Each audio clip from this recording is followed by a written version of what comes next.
আমি 22 বছরের তরুণী। বিয়ের পর থেকেই নতুন জীবনের সাথে মানিয়ে চলার চেষ্টা করছি। তবে স্বামী দূরে থাকার কারণে জীবনে এক ধরনের শূন্যতা তৈরি হয়েছে। আমার স্বামী একটি বেসরকারি চাকরির জন্য অন্য রাজ্যে থাকেন। বিয়ের পর থেকে এখনো পর্যন্ত তিনি বাড়ি ফিরতে পারেননি।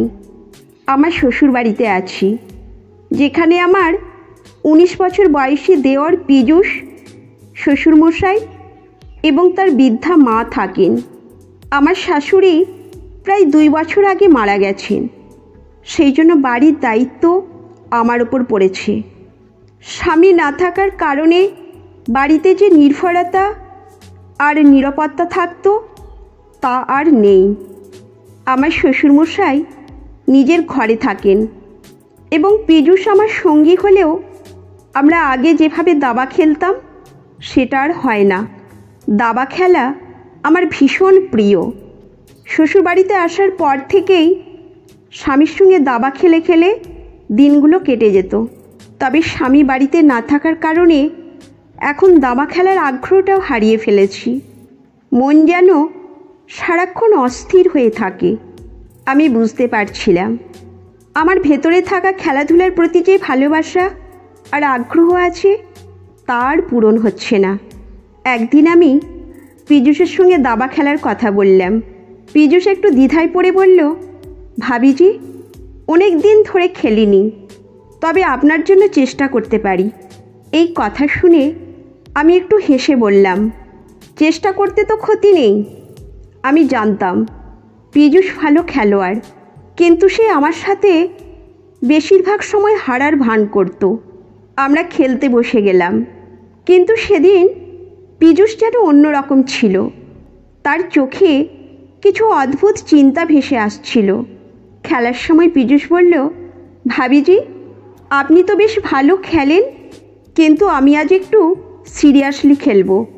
আমি তার এই কথায় একটু অবাক হয়ে বললাম, ভালোই তো, দেখি আজ কে জেতে। আমরা দুজনেই খেলার মধ্যে ডুবে গেলাম। দাবা খেলার মাধ্যমে পীযূষ আর আমি যেন নতুন করে একে অপরের সঙ্গে সংযোগ স্থাপন করতে লাগলাম।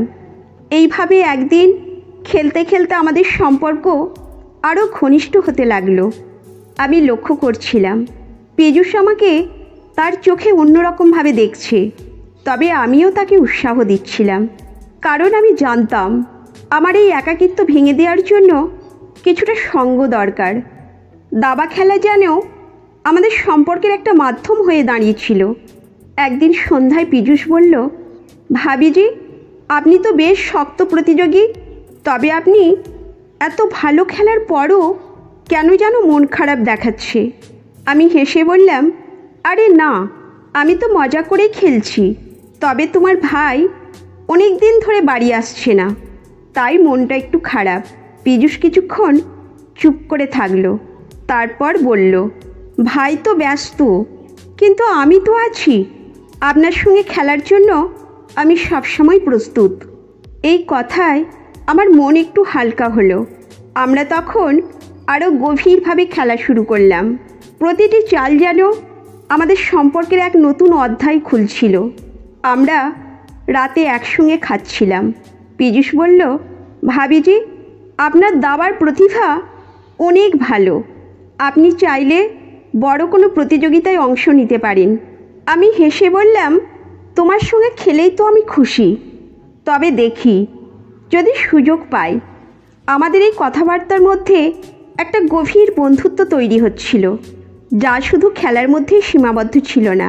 এইভাবে প্রতিদিন দাবা খেলার মাধ্যমে আমরা আমাদের সময় কাটাতে লাগলাম। পীযূষের সাথে খেলতে খেলতে আমার একাকিত্ব কেটে যেতে লাগলো। সে শুধু আমার খেলার সঙ্গী নয়, আমার মনের সঙ্গী হয়ে উঠেছিল। দাবা খেলা আমাদের মাঝে এমন একটি শক্তিশালী বন্ধন তৈরি করেছিল, যা দিনের পর দিন গভীর থেকে গভীরতর হচ্ছিল। বন্ধুরা, এই গল্প থেকে আমরা একটি গুরুত্বপূর্ণ শিক্ষা নিতে পারি। জীবনের অনেক কঠিন মুহূর্তে কোনো একটি শখ বা খেলার মাধ্যমে আমরা নিজেদেরকে নতুনভাবে খুঁজে পেতে পারি। একাকিত্ব কাটিয়ে উঠতে আমাদের এমন কিছু করতে হবে যা আমাদের আনন্দ দেয়। এবং আমাদের জীবনের সম্পর্কগুলোকে আরও মজবুত করে তোলে। তো বন্ধুরা, এই গল্পটি যদি আপনাদের ভালো লেগে থাকে তাহলে অবশ্যই চ্যানেলটি সাবস্ক্রাইব করবেন এবং আপনার মূল্যবান মতামত জানাবেন। ততক্ষণ পর্যন্ত ভালো থাকুন, সুস্থ থাকুন। ধন্যবাদ।